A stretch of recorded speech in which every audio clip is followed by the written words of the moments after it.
ఎలా ఉన్నారు? Yeah fine అండి Ashok garu. How are you? అంటే ఓటమి భారం నుంచి బయటకు వచ్చారా? అయిపోయిందండి అది భారము. ఇట్స్ బీన్ నియర్లీ 1 year కదా. బయటకు వచ్చినట్టు కాదు కానీ ఇట్స్ ఎక్స్పెక్టేషన్స్ మనం చేసిన దానిలకు దీనిలకు ఒక 2 నెలలు 3 నెలలు చాలా గద్దలా దన్నుకుపోయినాడని ఒక బాధ తప్ప వేరేది లేదు. అంటే ఓడిపోయినప్పుడు కొంత నిర్వేదం, కొంత డిప్రెషన్ మీ మాటల్లో కనిపించింది కదా. అంటే మీ బేబీ గిడ్డం అంతా అట్లా పెంచితే ఆ నిర్వేదంలో ఉన్నాడేమో అనుకుంటారు. అట్లా ఏం లేదు. Really I felt very bad. అంటే నేను 9లో ఎమ్మెల్యే అయినాను, 14లో ఓడిపోయినాను, 19లో గెలిచాను, 4 ఎలక్షన్స్ నేను చేశాను. సో 14లో నాకు అంతగా అనిపించలేదు. సో యాజ్ ఐ సెడ్ ఒక 2 నెలల్లో అసలు అతని మొహం ఎవరో తెలియదు, ఆ సింబల్కి మా ధర్మవరంలో ఏమో తెలియదు. కానీ అలా వచ్చి అలా అయిపోయినాడు ఎమ్మెల్యే. సో మనము ఇంతగా రెగ్యులర్గా ఉండి జనం యొక్క సాధక బాధలు చూసి అన్ని చేసినా కానీ ఉపయోగం లేకపోయింది అనేది ఒక ఇంత బాధ. And end of the day everywhere opportunity, ఈ ప్రభుత్వం నుంచి ఆ ప్రభుత్వంలో కొత్తవి ఏమన్నా వస్తాయని, ఇక్కడ నుంచి కొత్తగా వస్తాయి. అంటే బేసిక్గా ఆశాజీవి, అవకాశవాది మనిషి. దాంట్లో నిదానంగా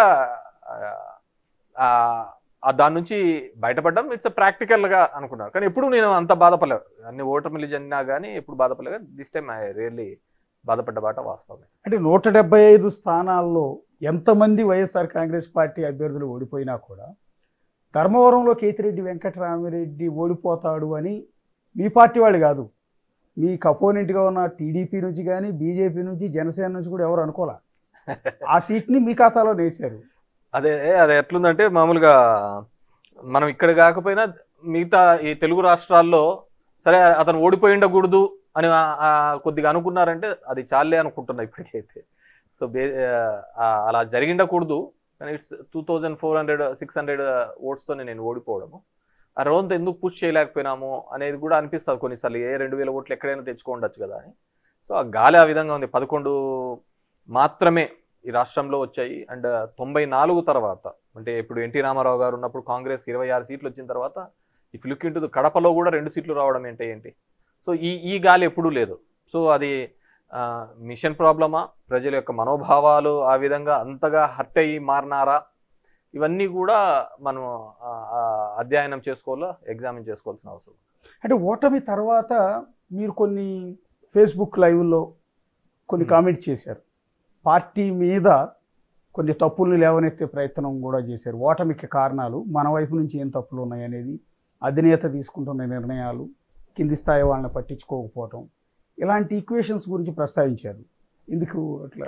అంటే నా opinions I always feel, phone ఉంటే నేను ఒక టీవీకి ఒక పత్రికకి యజమాని ఉన్నట్టు. సరే ఇప్పుడు సోషల్ మీడియా నెట్వర్క్ అనేది కొత్త తరహా ఒక క్రైమ్, సైబర్ క్రైమ్గా తయారైపోయింది. దాంట్లో ఇష్టానుసారం తిట్టేది కానీ. సో నా ఒపీనియన్స్ నాకు చెప్పే అలవాటు ఉంది. దానిలో భాగంగానే నా ఒపీనియన్స్ కూడా నేను ఎక్స్ప్రెస్ చేయడం జరిగింది. అంటే నేను అధికారంలో ఉన్నా లేకపోయినా కానీ ప్రతి అంశం మీద నేను నా ఒపీనియన్ అయితే నా మనసుకు ఏది అనిపిస్తే అక్రాస్ ద పార్టీ లైన్స్ చెప్తుంటాను. So couple of things, most of the things మనము ఏ విధంగా టీడీపీని, జనసేనను మనం చేసిన చిన్న చిన్న మిస్టేక్స్ వల్ల వాళ్ళు ఏకం కావాల్సింది. మేబీ వాళ్ళకు ఉండొచ్చు, భావజాలం ఉండొచ్చు, కలిసిపోదాంలే ఎలక్షన్లు కానీ మన పేరు చెప్పి కలిసిన సందర్భాలు కనపడాయి.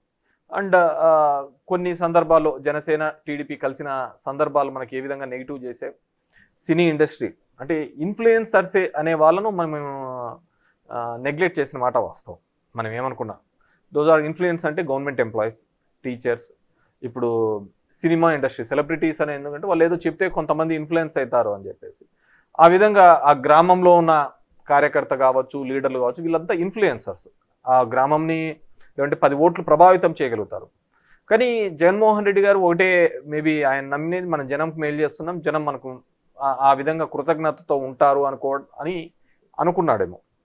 కానీ బేసిక్గా నేను ఇంతకుముందు అన్నట్టుగా మనిషి అనేవాడు, నేను కావచ్చు, నువ్వు కావచ్చు, ఎవరు కానీ, ఆశ అవకాశవాదం ఏ విధంగా మనల్ని ముందుకు తీసుకొని పోతుంటారు, ఏ విధంగా మనకు లబ్ధి చేకూరుస్తుంటుంది అనేది చూడాలి. అండ్ మేబీ కల్కి వస్తున్నాడేమో, కలియుగం కదా, ఇంకా ఆ నమ్మకాలు ఇవన్నీ చాలా దిగజారిపోయిన పరిస్థితి అనమాట.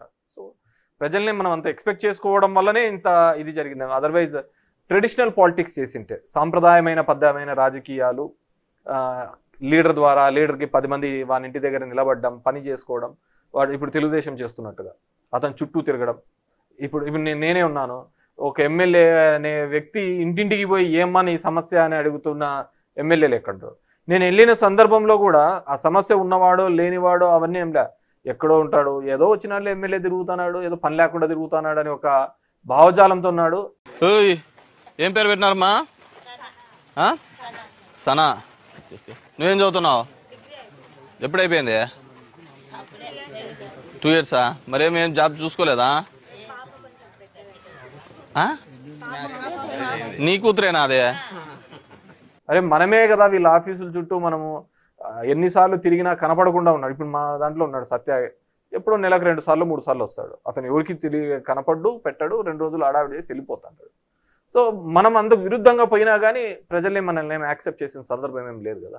సో ఆ ట్రెడిషనల్ సాంప్రదాయమైన రాజకీయాలే బెటర్ అని నేను అనుకుంటాను. అంటే జగన్మోహన్ రెడ్డి గారు అప్పట్లో ఇంట్రడ్యూస్ చేసిన గడప గడపకు వైఎస్ఆర్ కాంగ్రెస్ పార్టీ, మీరు అంతకు ముందు నుంచే మీరు నియోజకవర్గం నా దానికి సంబంధం లేదు. గడప గడపకు ఆ ఇంటికి జరిగిన లబ్ధిని చెప్పుకుంటూ వాళ్ళకి ఏమన్నా ఇష్యూస్ ఉన్నాయనే దాని మీద పోతాంటే. ఓకే, నాది జనరల్, నాది ఓన్లీ వెల్ఫేర్ డెవలప్మెంట్ అనేది కాకుండా ఏ చిన్న ఇష్యూస్ ఉన్నా కానీ నేను చాలా ఆస్పెక్ట్స్ని తీసుకునేవాడిని. ఎడ్యుకేషన్ మీద తీసుకునేవాడిని. ఎక్కడైనా కానీ పిల్లలు చదువుకోకుండా మానేసినా కానీ చాలా సందర్భాల్లో వాళ్ళని మందలించి తల్లిదండ్రుల్ని, ఎవరైనా పనికి పోతున్నా కానీ అలా చాలా ఆస్పెక్ట్స్లలో వాళ్ళ హెల్త్కి సరిగ్గా లేకపోయినా, పిల్లలకు చదువు లేకున్నా వాళ్ళకి డబ్బులు ఇచ్చి ఆదుకోవడం, అది నాకు ఒక హ్యాబిట్ లాగా ఉండిపోయింది, నాలో ఉండిపోయింది అనమాట, జనం దగ్గరికి వెళ్ళిపోవడం. ఏం చదువుతాను? ఏ క్లాస్? షూరా ఖచ్చితంగా పోతున్నావా? ఏమో నాకేం డౌట్. పోడు కదా ఇటు, పోడు కదా మేమ్మ నాయనేడి? ఎప్పుడు పోయినా స్కూల్లోకి చెప్పు. నాకు తెలుసు నీ హెయిర్ స్టైలు, నీ కథ కామెంట్ చూసి నీకు అర్థమవుతుంది స్కూల్లోకి నువ్వు పోవటం లేదని. మేమ్మ నాయనేడి ఎప్పుడు మానేసినావు? ఇది నాయనేడి నువ్వేనా? ఎందుకు మానిపించిన పిల్లని? నేనేమో మానిపిల్లేదు సార్, నేనే పోమని చెప్పినా సార్. నేనైతే చెప్పినా ఏమన్నారంటే నేను పాను ఆడ చేపలు పోయేది, ఎడమరీలు కాడ కూర్చుండేది, బుక్కలు ఏడంటే ఆడ పెట్టేది, అట్లా చేస్తుంటే నీకు మేకల కాడికి గీతని చెప్పి మానేసుకున్నా సార్. అంతే, అదే గతిలే. నువ్వు నీకు చదువు లేదు ఏం లేదు సార్. నీ చెప్పినా సార్, నన్నే దండిస్తుంటే పోనేనా వద్దునేనా నీకు ఇట్లా. ఎప్పుడు మానేసినాడు? ఇప్పుడు సంవత్సరం అయింది సార్ మానేసి. ఏ క్లాస్లో మానేసినావురా? ఇదే బాగుంది మేకలకి. చెప్తే మీ నాయనకు అబ్బలేదనే కదా నీకు చదివించాలనేది.